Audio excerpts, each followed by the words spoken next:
This episode is brought to you by Peacock. The new Peacock original documentary, Matthew Perry, A Hollywood Tragedy, dives deep into the beloved actor's rise to fame and his tragic death. 5 people, including Perry's personal assistant, 2 medical doctors, and an alleged Hollywood drug dealer known as the Ketamine Queen, were charged with conspiracy to illegally provide Perry with the ketamine. Explore the details of the case in this heartbreaking special, streaming now only on Peacock. At T-Mobile, our critical mission is providing unparalleled 5G coverage for when connectivity is mission critical. Introducing T-Priority, America's best 5G network experience for first responders, even in times of congestion. More capacity, faster speeds, better coverage. T-Priority from T-Mobile, built for tomorrow's emergencies, ready today. Discover more at t-priority.com. For qualifying organizations on eligible rate plans, coverage not available in some areas and may be impacted by emergencies. It's so wrong that I know, for example, for my mother, I can understand why she did it, and to a degree, you know, maybe the shaming, say it is facade was important for her, or, you know, thinking she was going to end up alone or something like that. But honesty is so important. She could have come to me and say, hey, this is my last story. That's why I did it. And I'm so sorry. But you can still always come forward with the truth, you know. Welcome to DNA Surprises, a podcast that delves into the world of unexpected DNA discoveries. I'm your host, Alexis Auersalt. In July 2021, my life took a surprising turn when I found out that I'm an NPE, a person who has experienced a non-paternal event. In other words, my biological father isn't who I thought he was. Join me as we explore the stories of NPEs, adoptees, and donor-conceived people and their families. Get ready to unravel the astonishing journeys that begin with a simple DNA test. This is DNA Surprises. Hey, DNA Surprises listeners. Before we begin Season 7, I wanted to let you know about a free opportunity for community and support. Last year, I kicked off Third Thursday meetups on social media, and since then, we've built an amazing network of understanding and support. As the name implies, we meet virtually the third Thursday of every month to share stories, ask for advice, and hold space for each other. If you'd like to participate in our virtual support group, go to dnasurprisespodcast.com/events to register. And be sure to sign up for my newsletter and follow DNA Surprises on social media so you don't miss future events. Hope to see you there. Welcome to Season 7 of DNA Surprises. In the first episode of the season, Jenniffer shares how she unraveled her mother's deep secrets via DNA testing. Jenniffer talks about growing up in a Venezuelan family, fostered at times by her paternal grandparents, only to discover later in life that she shares no DNA with them. In addition, she learned that all of her raised siblings have different fathers. We discuss how the discovery impacted her and her siblings, how she's building relationships with her newfound family, and how she's moving toward acceptance. Thank you for sharing your story, Jenniffer. My name is Jenniffer. I'm 31 years old. I was born and raised in Venezuela, and now I'm settled in Switzerland. I experienced a non-paternal event, meaning that the father that raised me is not my biological father. And I found out when I was 28 years old, which is quite young. And the groups, most of the people are like 50 something, 60, and I found out quite young. Did you have any suspicions? What made you take a test? I had no suspicion whatsoever. I could have never had imagined it, not even in a million years. You know, I could have bet my life on it. I was my father's daughter, but I wasn't. I think it's relevant to tell a bit of a story of my mother first to make it have sense, you know, because it did not only happen to me, but it also happened to my brother. So we're both 2 NPs in my family. So my mother had a daughter when she was 18. That was my older sister, Genji. And then she was a single mom for 6 years, I think, until she married. Let's call it husband number one. And she had my second sister, Geraldine. And when she was pregnant with my brother, Francisco, her husband died in a car accident. So she was left a widow. And this part is relevant because we're from South America and family gossips are really a thing. And since she was pregnant with my brother, people had always said that he was not my mother's husband's son. We did not know the name for it. We did not know it was called non-parental event or any of that. But people will already be saying like he wasn't that guy's kid. Okay, so she had one child at 18, another child at 24, exactly. Another sister, and that was with husband number one. Exactly. And then while she was still married to husband number one, she was pregnant with your brother. Exactly. Who people speculated is not actually husband number one's son. And then while she was pregnant, husband number one dies in a car accident. Exactly. And I don't really know why people suspected it because my mother is very religious and, you know, ironically, but she would not speak about those things. I don't know if she had like an affair that was a bit too open. I don't know how people found out, but you know, it has been a gossip that arrived until our generation, even though I was not even born. I have heard it from my grandmother. I have heard it from uncles, from aunts, from cousins, you know, like it has always been there. And what did your mom say? She would always deny it. And in fact, my brother Francisco is named Francisco after his late father. And my name is actually after my BFC sister's name. Your BCF. But you know, like there's a pattern there. Like if I named them like then nobody was suspicious. So this gossip was always around and we always have like the curiosity to know. It is relevant that my mother is like a white Latina and that husband number one was like Afro-Latino. Because my second sister, you know, you kind of like see the mix in her, but you cannot see that mix into my brother. And I think that's why first husband family was also so suspicious. Like, like this kid doesn't look exactly. He doesn't look like any of them. And he doesn't even look like my mother. Also the craziest thing is that none of us look like my mom. Like she had bad luck in that regard. Yeah. So she didn't have like really, I don't know, strong genes, would I say.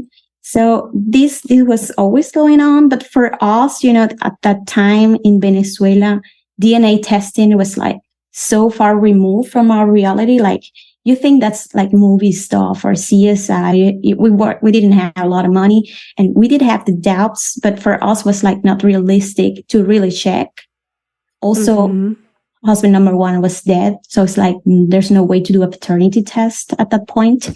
My sister, though, does really look like them to that side of the family. So we were like, for certain, okay, she has to be that first husband's daughter. And the only way to check is like to do a DNA test between them both and see if they're full siblings.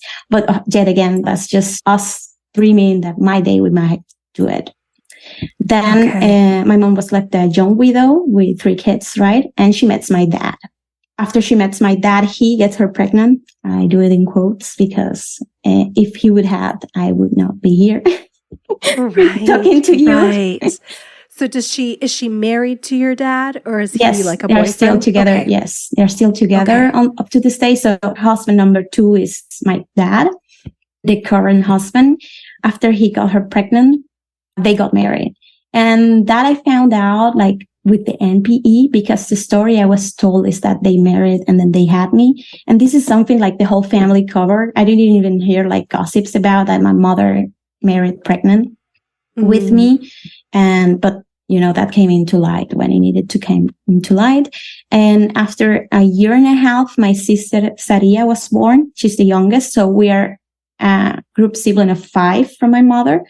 And my younger sister is my father's biological daughter. So your younger sister is your half sister. Exactly. All of us are half siblings, even though we thought we were like 2 groups of siblings, and then my older sister. You know, like suppose it was my older sister, then Geraldine Francisco with 1 father, then me and my sister with my dad's. Right. So your mother went from maybe having 3 people that she had children with, two baby daddies. Yeah, I was trying not to use that term. Yes. I'm sorry. We can excuse that I don't know English too well, but I know what a baby daddy is. So yeah, from 3 baby daddies to 5. To 5. Exactly. To 5. So what led you to take a test and uncover this?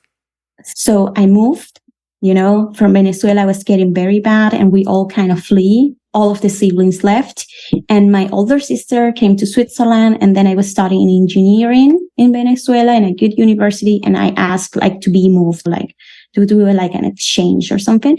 Then I went to Spain and I finished my university career in Spain, and then I end up coming to Switzerland with my older sister. Well, my other 3 siblings went to Chile in South America. Okay. So when I was here in Switzerland, life changed. When I am suddenly in Europe and I have a job and things are going my way, I see an ad on Facebook for my heritage. I did this to myself. It was like no Christmas present. It was a Christmas present, but the one I bought for me and my husband. I was freshly married. And I thought this is such a cool present because, I'm from South America. I'm sure I'm pretty, how you say that, heavily mixed. And I wanted to see that. I didn't, because the ad that I saw was also advertised like that. Get to know your heritage and whatever genes you have. And I thought, this is so cool. I bought two kits, me and my husband, got the results, got this fan moment, this YouTuber moment where I published my results on social media. And my older sister from Switzerland was like, hey, this is so cool. I want to do it too. And then I sent her a link and she bought the test too. Of course, I knew she was my half sister, but I was not self-aware of this matching DNA part of the website, because when you're not actively looking for something, you kind of ignore it. Right. So for me, that was nonsense. First cousin, fifth cousin, who cares? I didn't really understand that part. But as soon my sister takes the test and I get that you have a half sister, I'm like, okay, this is real. This is the real deal. They know. I mean, I was mind blown. What? I did that with the post and now I have this. We can do this for my siblings. I mean, I was the evil that started everything, because I was like, now we can finally see if Francisco and Geraldine are siblings 100% or not. This has been for so long a question, and now it's so easy. I can just buy 2 kits and send them to Chile. Then I talked to my siblings and they were all on board, well, of course we're going to do this. And of course we will not talk to my mom about this. As I told you, also the relationship with our mother is very complicated. She's very religious. I think she was diagnosed with histrionic personality disorder. So she has exactly, she has her own thing. So we didn't tell her that we are going to do this. So we were behind her back and it backfired. All my scheming backfired. And I didn't buy a 3rd test for my sister Saria, because I didn't see a reason to. So that's not the way how I found out. But I was now aware of the matches being real, being the real deal. I sent the 2 kids to Chile. My siblings did the test. My sister's Geraldine test got lost in the mail because, of course, she had to redo the test and everything. And in this waiting period where Genji, the oldest, and my only brother, Francisco, have their results, they're back to me as half siblings. It's in this waiting period that I found it. I found out about my own status. And it found me, I didn't have to do anything. It really found me. One day I had a match with second cousin. Let's call him new cousin. A new cousin writes me and say hey, Jenniffer, according to my heritage, we're second cousins. Genealogy, it's my hobby. I am building a family tree since years, and I would like to place you on our tree. He used words in plural, right? Because now it's a fact we're cousins. And when I look him up, he has a tree with over 8,000 people. So he could be easily hands down a DNA angel. He knew everything about centimorgans, everything about, I had no clue, ever, before this, I could not have answered how many DNA you share with a half sibling. Now I know everything about it because in this period of time, you became so obsessed with MPEs and DNA and matching and stories. And, for a very long period of time, it was like the only subject it was in my mind. Like I was living and being an MPE. It was it's insane, But this guy had it naturally for reasons, as a hobby. Can you imagine? And then he's like, yeah, like we're cousins. Can you please let me know your last names? And in South America, you have 2 last names. So up to only to your grandparents, you can get up to 8 last names. So we shared those 8 last names and none of them match. Not even the normal ones like Perez or Hernandez, like crazy. Like how can it even be that we don't match in anything? And second cousins are not that far removed. Today, the beverage aisle looks a lot different than it used to. America's beverage companies are working together. We're delivering the options everyone wants. In fact, nearly 60% of beverages Americans buy have 0 sugar. You'll find more variety than ever, including more of your favorites, now available with 0 sugar. You'll also find more sizes and clear calorie information on the front of every can, bottle, and pack. We know when it comes to finding balance, the more choices, the better. Saturday presents, in the red corner, the undisputed, undefeated Weed Whacker Guy. Champion of hurling grass and pollen everywhere. And in the blue corner, the challenger, extra strength Saturday. Eye drops that work all day to prevent the release of histamines that cause itchy allergy eyes. And the winner by knockout is Saturday. Saturday, bring it on. Right. Oh my gosh. So you take your test just to find out about your heritage, which I think so many people can probably relate to, completely oblivious to the matches. You match with a second cousin, but you don't know how you're actually related to him. And so you're trying to figure this out. Does he help you connect it since he's the genealogy expert? Okay. As a new cousin this will blow your mind. So I matched with him and I asked him because maybe he has my siblings, And then I asked him, do you match with my siblings? Because 2 of my siblings I have already done a test. And he's like, no. Then I already knew, okay, then he's a cousin from my father's side. So the first thing I do is I screenshot the last names and send it to the family group. And hey, Dad, do you know how this guy could be our cousin? So you reached out to your father, and what does he say? Well, it was in the family chat and my mother saw it and my mother completely lost it. I mean, she was like, why are you taking online tests? Those are not even real. He's not your cousin. Like, why are you doing that? Wasting your money. And I was like, I'm just asking about this guy because he has a tree and my father has a tree and they're family because he doesn't have my siblings. That's the logical thing to do. I'm going to ask my father who has all this tree of his family, I didn't understand why she was so like, these tests are not real, blah, blah, blah, blah.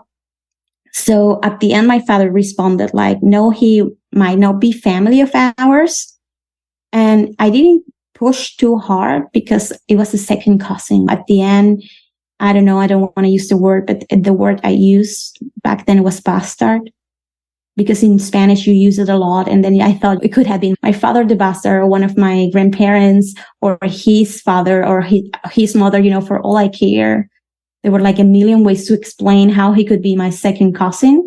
So I just wrote back like, sorry, I cannot give you any information of how we're connected. And then he asked it directly, do you know who your biological father is? And I was like, what? What? Of course I know. Yeah, because I think, and then he kind of, we have some in common matches, other people that were triangle with us. He sent me sketches at how we were connected. And he said, you're my second cousin and you're this guy's second cousin because your grandparents are first cousins. And I'm like, what? At the moment, without understanding centimorgans or nothing, I was like, this guy is crazy. He wants something, maybe money. I don't know. I was like, so like, you're crazy. I don't know what you want. What is he like? My grandparents being first cousins. Spoiler alert, they are. Okay. And which is common in some cultures. Yes. Yeah. Well, in Venezuela, I don't think it's that common. I think it was a big deal for them back, to get married and all. They kind of had to escape to do it, but they are. And that's how the cousin found me. And, actually, when you get into the centimorgans and you see the whole map he drew, it makes sense. And he had that information because he had been collecting it for years with this 8,000 people tree he had, right? And then he could place me by in common matches. But for me, that was so foreign. What are you talking about?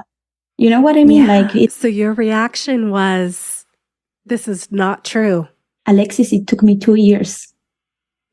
Wow. But something relevant is that I don't know why I was left with my paternal grandparents when I was a baby. I don't know why my parents couldn't take care of me when I was young. So I was basically raised by my paternal grandparents. And they wouldn't take care of my siblings because they weren't my dad's kids. And this thing, it took me so long. It took me very, very long because I was raised by my grandparents. And if my father is not my biological father, that means they are also not my grandparents. And I was not okay with that, like the people who care for me, the people who provide for me, the people who, who protected and loved me are suddenly not my family. It was completely like denial. Like I didn't even have, some guys, crazy allegations over an app that I don't know how legit it is. Like for me, but the doubt that was there, he opened the door. And even though I wanted to leave it alone with my brother's stuff coming on, if my mother did it once, maybe she did it twice. He opened that and it was very hard to close. I told him something like, don't write me again or don't contact me. I don't know what you want from me. But he didn't let it rest and wrote this couple that are first cousins. So my grandparents had only 2 sons. One of them is dead and the other one is alive. And new cousin wrote to the son, to my biological father, like, do you know this woman? And he gave my mother's name. And he said, she lives in this city and this city and this city. And she had work here and here. And actually my mother was my biological father's uncle's secretary for many years, like for 15 years. So there was a connection. Yeah. Exactly. Okay. So he wrote him, and that's what I call the confession tapes, because my biological father spilled everything out. Like he did remember my mother. He did remember when it happened. He remembered her telling him she was pregnant. He was married when that happened. My mother was with my dad, right? Like dating or whatever. And because it was so complicated, he kind of like, no, this cannot happen. You cannot be pregnant. He was freshly married and had a newborn at home. And eventually my mother ended up telling him like, I'm not pregnant. I was confused. And by the way, I'm going to get married and we shouldn't talk again. And on those confession tapes, he also said like for him, he wanted to believe that, like he wanted to believe she wasn't pregnant, that it didn't leave his mind. But it was easier for him if she wasn't. And so he took it. A lot of excuses came up, like she stopped working for the uncle, that there was no internet, no social media, that there was no way for him to know if she was really pregnant or not, that he actually didn't looked it up and he like really checked if she was pregnant or not. And he took screenshots of everything and sent them to me. And I have read those screenshots with the version from that side of the story like a million times. Another thing I'm getting a bit emotional, from those screenshots is that I could see his name and I put the whole name on Facebook. And I found his Facebook profile, like a stalker. I think we all do it. Exactly. Yeah. And when I went into his Facebook, and I see the profile picture, I found a picture of him being like 17 or 16 years old. And he looked exactly like me. Like it was like looking in a mirror. And I always thought like I looked like myself. In South America, people are so mixed that you can came out like everything. Of course, my sibling group, we all have different fathers, so that helps. But we look nothing alike. But that's quite common. People come different ways. And I just thought maybe I mixed in a way that gave me my own face.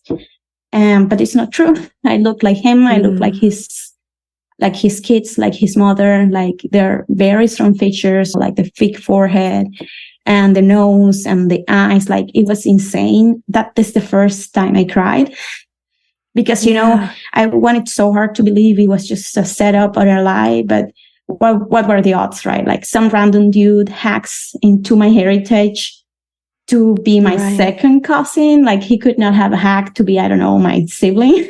And to give me this guy's name as a potential father who looks exactly like me. And, you know, at that moment, I kind of like opened up myself more to the possibility. I was still in denial, like very hard in denial. But I was like, okay, if he would test, because on those confession tapes, he says like, I would like to apologize to her. I would like to meet her. I spoke with my wife. Thankfully, he's not married to the same woman. Well, bad for my half siblings, but good for me because then it's not that awkward, you know. It's also not the nicest thing to find out you're the product of a double affair, you know, people doing things they shouldn't have and betraying others. And, you know, I feel for that woman that I was with his newborn while he was out there with my mother, while my father was probably taking care of my other siblings. You know what I mean? It's hard and sad to know that that's how you came from, but it's reality. Yes. I'm sorry. That's a lot to have to uncover kind of alone too. It sounds like you're processing a lot of this kind of yourself. When you find out that he's interested in getting to know you, what do you do? So I said that I didn't want any contact, you know, and I know I am privileged in my own way because not a lot of MPs have that kind of interaction. But for me, you know, it was, I felt like I have to quick to my family that raised me, like accepting they're not related to me. And it was such a hard step for me to make, such a huge leap throughout my life. I was always compared to my younger sister in an unfair way. Like my father's family would say like, why aren't you more like Jenniffer? Like Jenniffer is quiet and, you know, like she behaves better or, you know what I mean? Those mean things that people shouldn't say. So I had like a survival skill, you know, like I wasn't supposed to be there. We stayed with my grandparents until I was 6 years old. And then we went back to live with my parents. And there was so much chaos, you know, like so much that was not all right. We were hungry most of the days or alone or left alone. And I always could like go back to my safe place to be with my grandparents, to have their protection because I was my father's daughter. And my sister didn't feel as comfortable because of the endless comparisons. Even me I grew up not being comfortable with the comparisons and made me kind of like always make it up to my sister, you know, like to be nicer to her. And as a result, we were super close, you know, out of all my siblings, I'm closest to her. So I told him like, hey, I don't want to contact until he tests, you know, like I have to see it. I mean, a picture that looks like me, a second cousin and a confession tape is not enough. Some people see the pictures and they're like, you didn't need a DNA test. Yes, I did. I did need it. It's a big revelation. Did you tell your siblings right away once you figured it out, or did you keep it to yourself? I told my younger sister right away, and she took it so bad. She was like, because I don't know, she felt as though we have a stronger connection because we were this group of siblings. Like that's why we get along so well. And then suddenly we weren't that anymore. And for her, she grieved in her own way that separation from me. And, you know, after you know, everything is like so obvious that I wasn't my father's daughter, you know, and you can see it.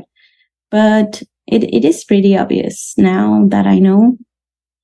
And so my biological father could not test because he still lives in Venezuela and it's really, really hard to test there.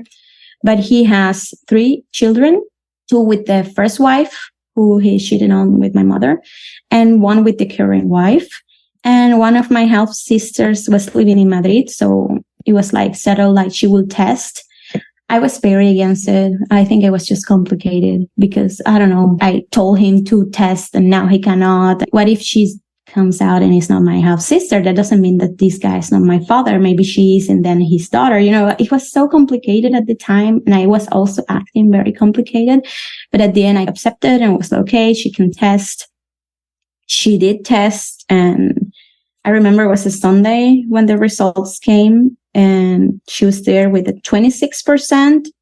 I don't know if he was slightly higher because of our grandparents being first cousins and all. And then I cried. I cried like for 2 hours. It was like finally I could not escape, like run away from it anymore. I mean, I gave it such a hard time. Like it was so obvious, and like my biological father was finding like proof after proof after proof that he did actually met my mother and when and how and everything. But I was still like reluctantly, I didn't want it to believe. So he was excited about this, it sounds like. Yeah, he was very excited. All of them, like my grandparents are still alive. They're even today. He told his whole family. He told his wife, he told his kids, he told cousins after cousins, and they all were like super happy. But I needed like space to grieve, to be sad about it. I know that, and even to my new half sister, she was like, yeah, I always dreamed that I would have a sister one day because she only had brothers before. And she was super excited, and it hurt me a little to crush like all her idealization of what having a sister could be. But for me, it was not like the moment to be happy. It was not a happy event. And I was grateful that they weren't making it harder. Yeah. How long did it take for you to I mean, that sounds unrealistic because I think the grieving process is ongoing. It's ongoing. But that initial shock, that initial grief, how long did it take for you to work through that? I ended up in counseling, like seeing a therapist after that because I have like major, like survival trauma because of my sister, like I felt I brought her, even though I didn't do anything, but I played a part. I somehow felt like, it felt bad. It felt like I shouldn't have been there and she should have had that space for her. That's how I feel or felt at the time. And I don't know what my life would have. This is the NPE's life, like what would have been. All those those hard verbs in English. The imaginary ones, and so I started counseling, and with my therapist, I was, kind of worked through it that it was not my fault. Also that my grandparents favored me so strongly versus my sister was also not my fault. Right. And that I talked about my feelings with my sister, and she was like, no way, you shouldn't feel that way. I'm also sad with you. And in the meantime, also my brother, Francisco, got his results. And he was not a full sibling with my sister, Geraldine. And he didn't wait 10 seconds to confront my mother. And I waited like a year and a half. Okay, so he got his results. But he didn't know that you got yours, did he? As far as like that you were an NPE, he did not know that. No. So what happens when he confronts your mother? So my mother basically denied everything, said that he was crazy, that he was doing this to hurt her, being astronic at all and maybe narcissistic. She would like, no, you're doing this to harm me as a revenge, to put me on the spot because of the rumors, because of course she's aware of these rumors too.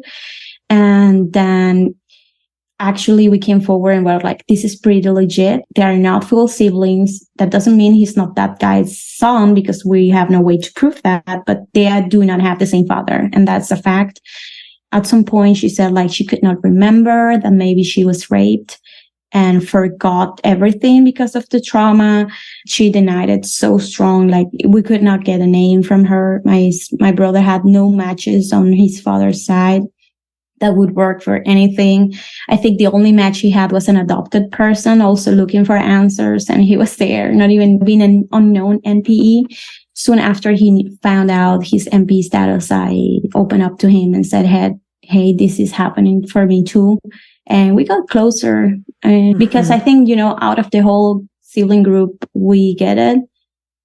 Also made me appreciate more that I knew who my birth family, like my biological family was, because he was there going into the unknown with no answers. For him, he grew up thinking his father died and was dead all his life.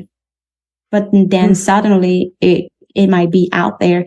He started having weird dreams where his father needed him, things like that.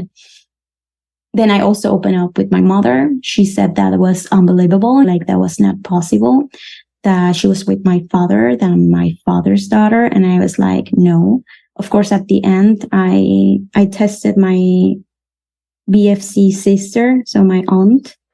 I tested her, and of course, there was no match with me, but she matched with my sister, Saria. So that's how we found out my sister is my father's biological daughter, because of my aunt.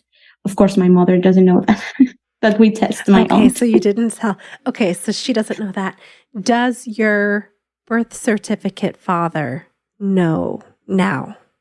After confronting my mother, and after talking also with my aunt, I thought it was only a matter of time that he would find out. It's just how it works. And I told her that being me, the one that had to tell him, is so unfair.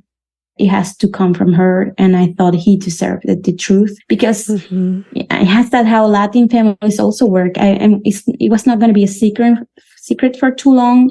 And I thought he deserved to be looked in the eye and say, hey, this is the truth. So I told her, you have to tell him. She really said, like, he's going to leave me. You're going to break us up. Use all that mentally manipulation, like, he's going to leave me. You're going to break us up. We're married over 30 years, blah, blah, blah, blah, blah. And then he was like, if I have to tell him this is what is going to happen, I will never speak to you again. And I will tell him myself, which is very unfair, because I don't want to be the one telling him. And then I gave her like a deadline. I know it was mean, but for me, it was like years of going back and forth.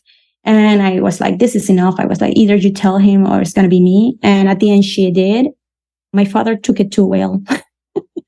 I don't know if he did. Yeah, he did. But because he really lives under the shadow of my mother, like everything she does is the law.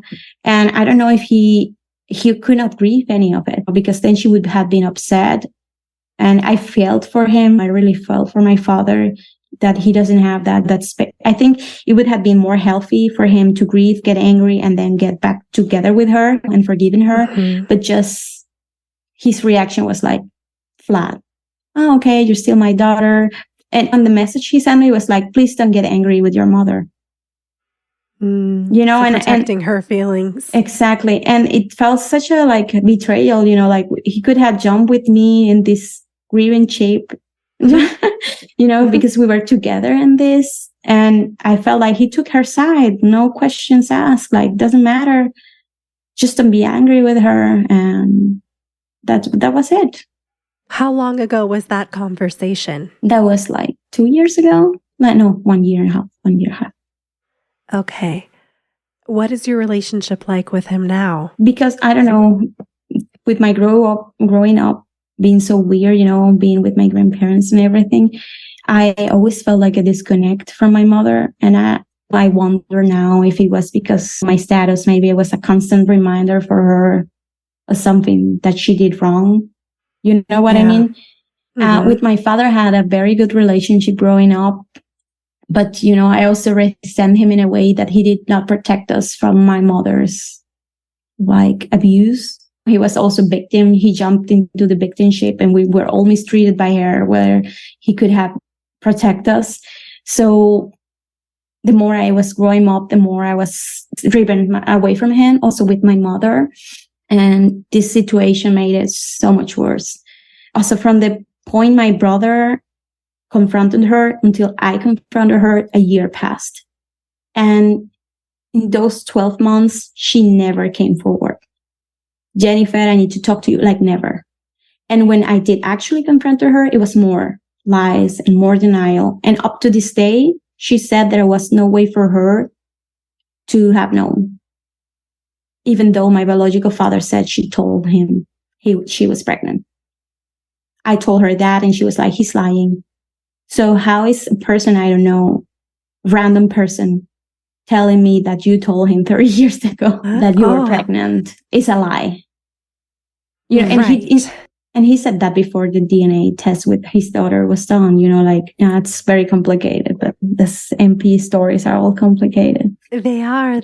So you took some time. You said, I'm not ready to meet you. Mm-hmm. I'm not ready. You weren't ready to build a relationship with your sister or anything like that. Did you eventually decide to connect with them? And after it was positive with my half sister, I actually went to see her in Madrid because, you know, we're quite close. I went to meet her, and I think I went too early. It was too triggering, and it ended up being for me harder than I expected. Like what happened? I will give you an example. For example, she was overly excited, and for me, it felt a bit ungenuine because I don't know her. I don't know you, you know, like I didn't long for you. And I should have waited until like the grieving process was over. And it was a lot of talks about all the family members in her family that have done the same, and all the bastards here and there, and all the cousins without the last name. You know, it was so triggering. And I know she didn't mean bad. She was also younger. Yeah. It was so hard. You know, like hearing these comments, like this uncle also has bastards over there. And then I'm like, okay, nice to know. It's a family thing. Yeah. So after that visit, which sounds like it didn't go very well for you, did you connect with her anymore after that? I worked it out with my therapist, and, you know, I was able to realize that it was more about me and how I was feeling and how I was triggered than actually her being a bad person. Like I just went in too early, and it's not like she would have done it in a bad intent. She was actually very excited to have met me. She published, you know, on her social media, like completely out, like, this is my newfound sister. I'm so happy, like with pictures and everything. So I open up because why not? You know, I don't think it's hard, but it's also closing up to love, especially after the first try is also too premature. So I was like, okay, I'm going to give myself more time, and I'm going to slowly talk to her and then put more limits or set more boundaries. And it has worked pretty well. At the end, I went back to Venezuela with my husband to meet my newfound family, like the other siblings, my biological father, my grandparents. He did cry when he saw me, but I couldn't. I cry all before. I mean, I'm also, you know, I'm not that like sensitive, I would say. It's just the way I am. They all cry. Like my grandparents cried, the siblings cried, he cried. They were all like showing me pictures and this and that and telling me like family history. It's funny because when you start talking about yourself and what you have achieved, somehow it's connected to them. And that was weird. Yeah, you didn't do anything, but okay, thank for your genes, I guess. Yeah, the engineering degree and all of those things. Exactly, like all the things I have achieved, like the engineering degree, like going abroad, like getting the scholarship, all that done. And then we were, like this kind of the side of the family, they're also successful and blah, blah. Like they would take a lot on those stuff where I always thought it was my grandparents doing, like the way they raised me. I thought it was also my genes from their side, but it seems not.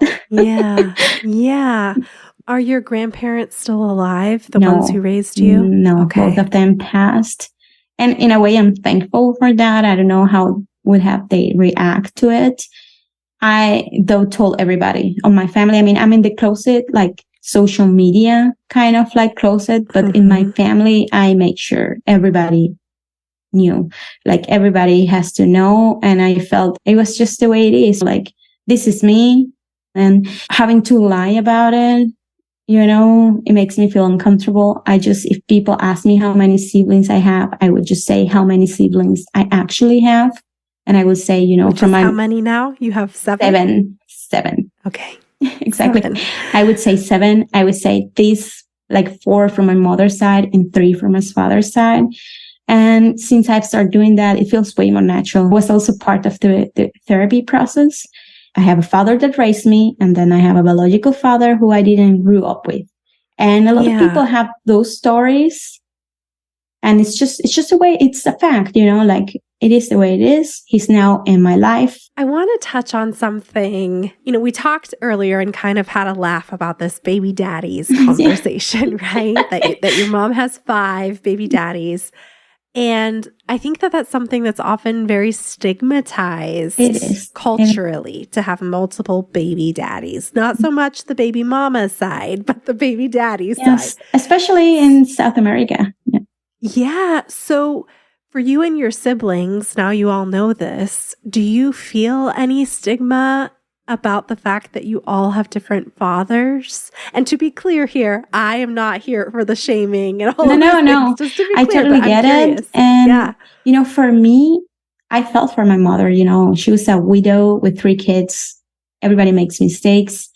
Of course, I think that the part that hurt the most was the lying. Because I'm a woman, I can relate. I'm not going to go there and judge her. Like, you have that many partners. Like, that's not my business. Of course, it was not faithful. Of course, it was not right. I see it more. For me personally, it was not about the number. It was about the lying and deceiving. Mm-hmm. That's the part. For my other siblings, it was, as you said, very shameful, because you also have to put in context that we grew up in this space where, everything, I don't know how to say it in English, but you put a facade for other people to see that you're righteous with the religion, but then you're never there and you neglect us and abuse us, but you are this perfect Christian woman. And she would call us whores, or I know sounds bad, but it's reality of things. If we would do things as simple as, I don't know, wearing a skirt. And then, for my 2 older sisters were like, this is the woman that have like chased us, shamed us, and put us on a spot for having a boyfriend or a too short, like a crop top. And this is the 5 baby daddies woman. Like, how dare you? Yeah. I didn't took that approach because it didn't hurt me maybe as bad as hurt them, to see the hypocrisy behind it all. For my brother was also very hard, but he's a Latin man, and Latin men are a whole different thing. For him was also like, oh my God, I cannot believe my mother did this. But for me and my younger sister, I didn't focus too much on that. I cannot say it's traumatizing for me knowing that she has 5 baby daddies. I mean, I don't care. Right. Yeah, it's just that social stigma, largely. Where would you say you are now in your journey? So now, I don't know if you can heal completely from this, but now it's not the main subject. It's not the main focus. Now I'm back to living my life. Back to forgetting what a centimorgan is. Slowly. And I'm also slowly, I don't have close relationships with my newfound family, but I have relationships with them, and they're building slowly, like organically. Sometimes they call me, I answer the phone. Sometimes I call them, or I organize things. My biological father came to visit me for Christmas. So, like my house is open to them. And I know if I go to Venezuela, it's open for me. And I like it that way because there are similarities and there are things you cannot deny. And we can come here and say, that genetics do not matter, but they do. And you have in common things with people you have never seen because of that. And then me trying to pretend like this is not real or not or unimportant doesn't work for me. I know I have things in common with them and also with the family that raised me and all, but you know what I mean? It's part of me and I have embraced it somehow. What advice do you have for a parent who is keeping a DNA surprise from their child? My advice would be to tell the truth, not to a teenager. Either you tell them from the very beginning or you wait until they're adults. I don't think any teenager can deal with that, or I don't see how it's relevant for them, especially if you cannot alleviate or like connect them with with their biological family. So I would wait, but definitely say the truth and have an honest conversation. That would have bring me closer to my mother 100%. Like if she had sat me down and say, hey, this is why I did it. I know it's not great, but it's hard to be a woman. She was also a barrio woman. I can understand things. I'm not judgmental. And out of all of her children, I would have like, yes, I know. And even I told her, you can open up to me. She never did. And that's just sad, because if you care about your kids, you will open up to them. I mean, and you will like to have like close relationship with them. You cannot have it in adulthood without being honest, because the dynamic changed completely. Nowadays, with the modern DNA testing, it's about time that they might find out that you were lying, and you could save you so much pain, like heartache, if you just come forward and say the truth, especially the ones hiding these secrets from adult children. And what advice do you have for someone who just discovered that they're an NPE? So the easiest way for me to deal with it was to accept that the person, I am today is the combination of all those factors. And if you change something, then you change yourself. While helping my younger sister to grieve, I made her a question that actually was a question to myself too. I told her like, hey, because she was so upset that now we're not full siblings, right? Because we're so close and that connection was broke. I told her, if you could have magic powers and you could change that part of me that doesn't make me your full sibling, and you change me, that would make another Jenniffer, right? Like that would make another person. We'll just still do it. Just that we are full siblings. But then it's not going to be me. It's going to be somebody else. And she said no. And then in my healing process, when I asked her that, I also asked it to myself, like, if even the fact that I didn't know my race family, it would have also impacted in what I am today. Like if I would have grown with them, it might have saved my sister, but I would have also changed me. So I think just accept that it's part of what you are.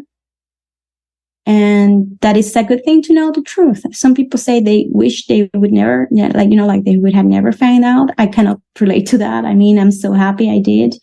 It's such a big part of what I am, of who I am, like where I come from. And I had to know. I'm happy now that I know. Jenniffer, thank you so much for coming on the podcast. Thank you, Alexis, and sharing for having your me. story. I really appreciate you coming on so late at night for you. Now I'm going to sleep. These time zones, yes. But thank you for sharing your story and being so open and sharing kind of a positive outlook on something that can be really hard. Yeah. I wish you the best Thank you very much. continued relationships with all of your siblings and your newfound family. And I hope that things just continue getting easier for you. Thank you very much. Thanks again to Jenniffer for sharing her story.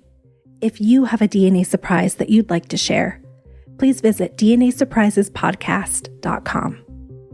Until next time. This episode of DNA Surprises was hosted, produced, and edited by me, Alexis Auersalt. It was mixed and mastered by Josh Auersalt of Siren Recording Studios.